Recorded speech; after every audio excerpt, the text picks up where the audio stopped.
This is the DJI Pocket 3 and this is the DJI Action 5 Pro. Let's go test and compare and see which one of these might be the right camera for you.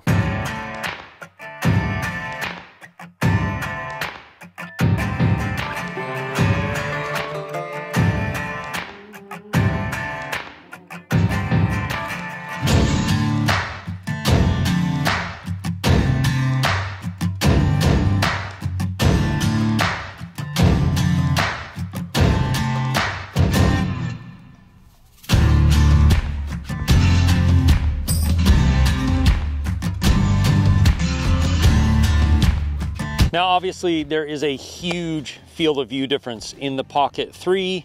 We have that 24mm lens, which is really nice, and I'll get into why I like that lens so much in just a little bit. And then on the Action 5, we have this ultra-wide lens. Now, this is linear mode or D-warp mode, so it's the narrowest lens you can get, unless I zoom in, but I'm not going to do that because then you lose quality. Both of them stabilize well, but there is a place where the Action 5 stabilizes much better than the Pocket 3 does, and that's in vehicles in motion. Because the Pocket 3 is based on IMUs telling the gimbal what to do and how to adjust for motion, and the Action 5 is based more on visually what's going around and then little IMUs or gyros inside, not gyros, but little IMUs inside.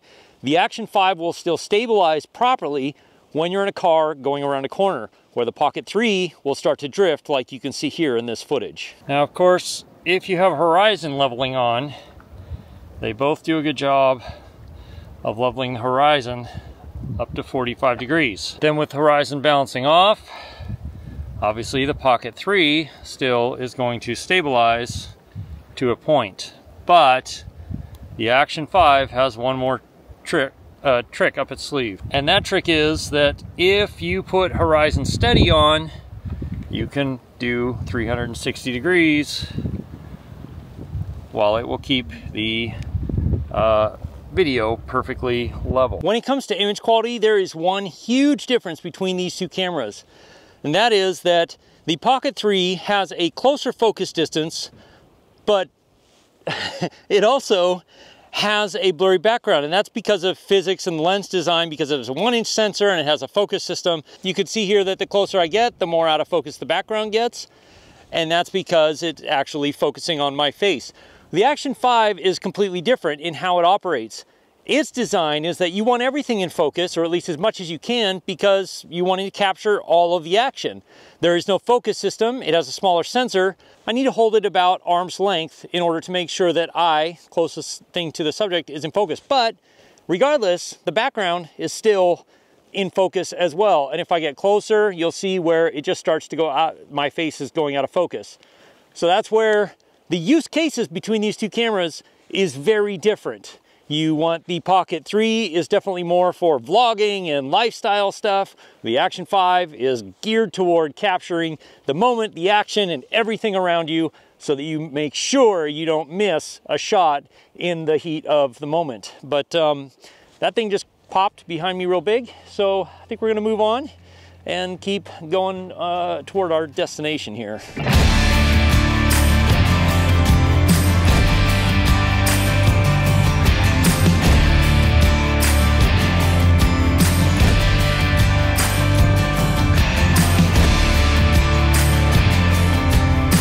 So this is actually a really good dynamic range test for these two cameras. Got a sunlit glacier back here, and I'm in the shadows, and of course all this black rock in between. But how's the dynamic range look between these two cameras? Yeah, personally, I love the Pocket 3 just because of the little bit of out of focus background you get. It's just really nice. While both of these cameras have very similar video modes, in slow motion there's a bit of a difference. Both will shoot 240 up to 1080p, and both will shoot 4K 120. But when it comes to ultra slow motion, the Action 5 has a mode where you can shoot 1080, 240, and then slow it down in camera in post, and it does a in-camera interpolation and then gives you this ultra slow motion, which ends up being about 960 frames a second.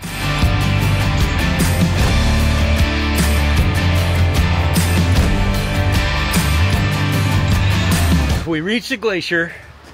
Time to put some micro spikes on so that we can crawl up this thing and safely get to the other side.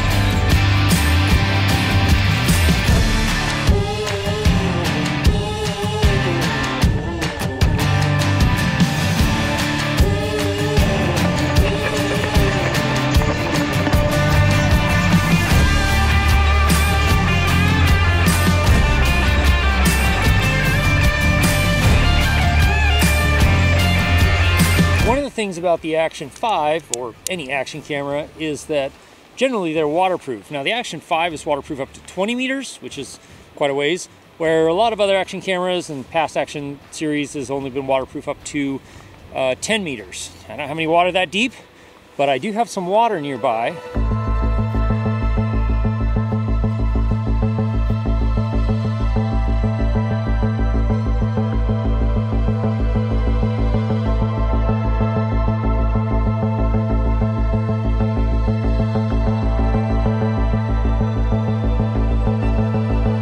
Let's continue on up the glacier here because there's a spot that I know we can get some pretty spectacular imagery and test the low light performance out. For low light, there's a spot just over in there that will be spectacular low light between these two cameras.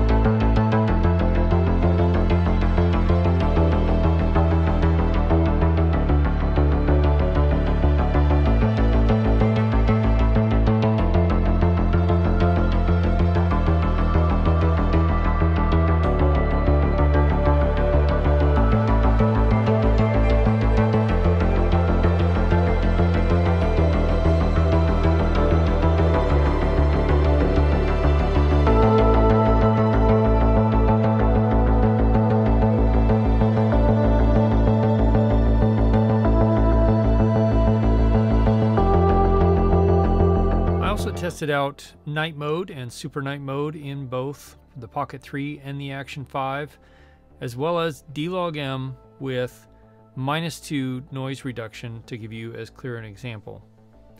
But then I also filmed some on the way there in the extremely dark, well before sunrise.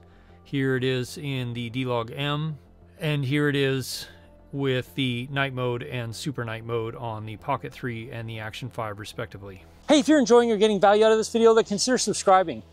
I go out and test and review gear in the most real-world, harsh conditions I can find here in Alaska, and I teach you skills that you need to be able to use the gear you already have to its fullest potential. Subscribing doesn't cost you anything. You can always unsubscribe later. Now, obviously, that's a really extreme example of stuff that you might do with a Pocket 3 or an Action 5. In that case, an action camera is going to be better because it's more durable, it's waterproof. The Pocket 3 is not waterproof, but I will say that I have put the Pocket 3 through some really harsh conditions, and it's still going strong. I think we're almost a year later now. Really impressive what DJI has done with it. But in a case like this, where you're going to be in if you're ever going to be in an ice cave or some place that's just insanely wet and stuff like that, an action camera is going to be better for you. But that's not to say that the Pocket 3 can't do it. And in a lot of cases, the stabilization, having a gimbal stabilized camera is better in low light because you're not limited to having to film in 4K 60 in order to get that better stabilization in lower light, because that makes it a little bit harder even to get good low light performance. But I will say that both of these cameras perform exceptionally well in low light for being a very small pocketable camera. If you can't tell, there's a bunch of wind up here because we're way up on a ridge. But if you have the DJI Mic 2, it goes directly to either Action 5 or Pocket 3 and gives you such better audio, even in the wind, especially if you're using the little fuzzy part here. So I think that personally, I think that's probably just basically an essential. But how about that view? Look at that. This is what it sounds like when you're just hearing the ambient audio from the cameras. But because the DJI Mic 2 system also has noise cancellation built in, you can actually isolate yourself a little bit, even though I'm standing right next to a rushing little waterfall thing here down in this ice cave. Now, of course, both of these cameras will film vertical content, but they're very different on how they approach it. The Action 5, basically, if it's in the cage, you just simply flip it on its side, and you get a full sensor, 4K 30, full resolution, everything right out of camera. With a Pocket 3, you rotate the screen, or you can flip it using a button on the screen, but that changes it to a vertical crop of the sensor, so you're only getting 3K resolution. Now, most social media sites are pretty limited vertical resolution wise to maybe 1080p vertical resolution, so it's not that much of a difference. But if you do want the ultimate vertical detail, then the Action 5 might actually be a little bit better of a choice. Unless, of course, you're primarily vlogging.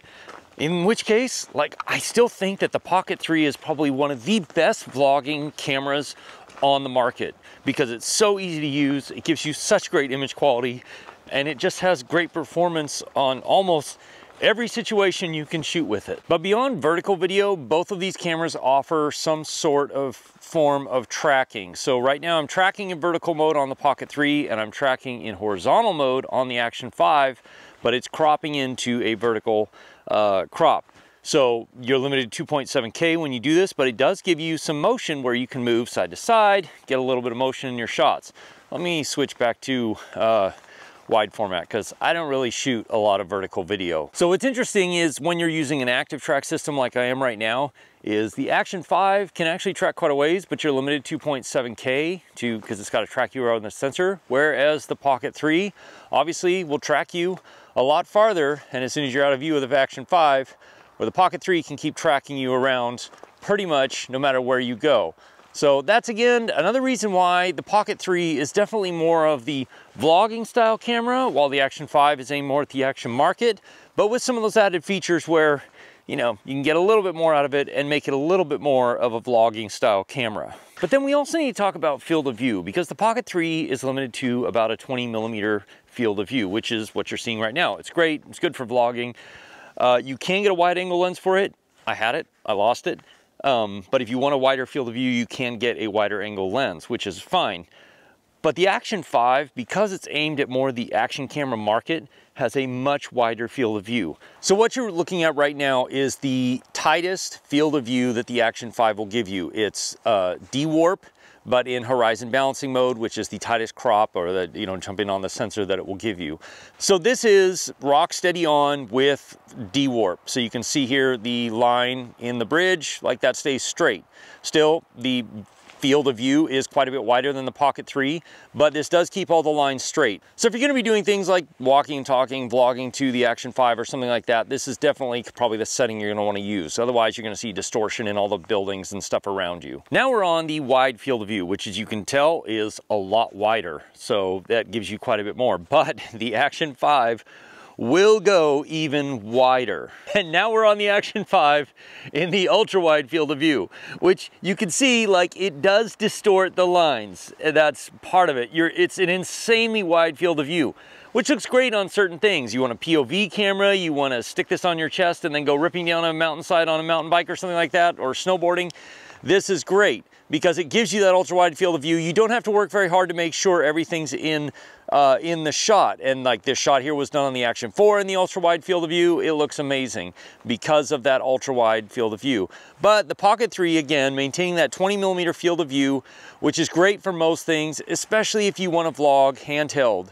That is just a better focal length, plus it doesn't distort the crap out of straight lines. And now that we're back on the tightest angle that the Action 5 has, and the Pocket 3 is somewhat matched up, I mean, the Action 5 is still wider than the Pocket 3, we need to talk about photos, because while neither one of these cameras are a photo camera, what I would say, the Action 5 does have these 40 megapixel stills, and the Pocket 3 does do some decent photos. Now, they're much smaller, but their quality of them is actually pretty good. So here are some photos side by side that I've taken with both of these cameras. And, you know, the Action 5, those 40 megapixel stills definitely have more detail in them, but not a ton. Like, it's not the same as if you were going to take a 40 megapixel still with a DSLR or a mirrorless camera. but they are a little bit better photos, a little bit nicer photos in my opinion. Now the Pocket 3 can also do these pano photos, which here in the ice cave were spectacular because it makes the cave seem gigantic. But again, those are limited megapixels because the Pocket 3 is limited to about 9 megapixel photos. So, but it does do these pretty nice pano shots that you can do and get some nice photos out of this unit as well. But again, I don't consider either one of these to be a photo camera necessarily. But you know, in a pinch, you can take some pretty good photos with either one of them. So it really comes down to your use case scenario. The Pocket 3 is an amazing little camera that gives you a much higher end look, including that little bit of out of focus background. If you're doing lots of walking and talking, vlogging, if you want to interview two people, you want to do the active track type stuff, this camera is absolutely fantastic. But if you're going to do something where the camera needs to be a little bit more durable, or you just want to make sure everything is in focus no matter what you're shooting and you like that really wide angle field of view, then the Action 5 is really fantastic for that. But if you're going to put this in difficult or dangerous situations, you're definitely going to want to put some protectors on the front and back screens because they will crack easily. Next, you're going to want to watch this video right here where I compare the GoPro Hero 13 and the Action 5. I'll see you over there as always. If you have questions, ask me in the comments below. Or join my live stream, which happens most Wednesday nights at 4 p.m. Alaska time, 8 p.m. Eastern, at least if I'm not out someplace like this. We can have more of a conversation. I can answer questions maybe I didn't get to in this video. I'll see you again soon in the next one. Cheers.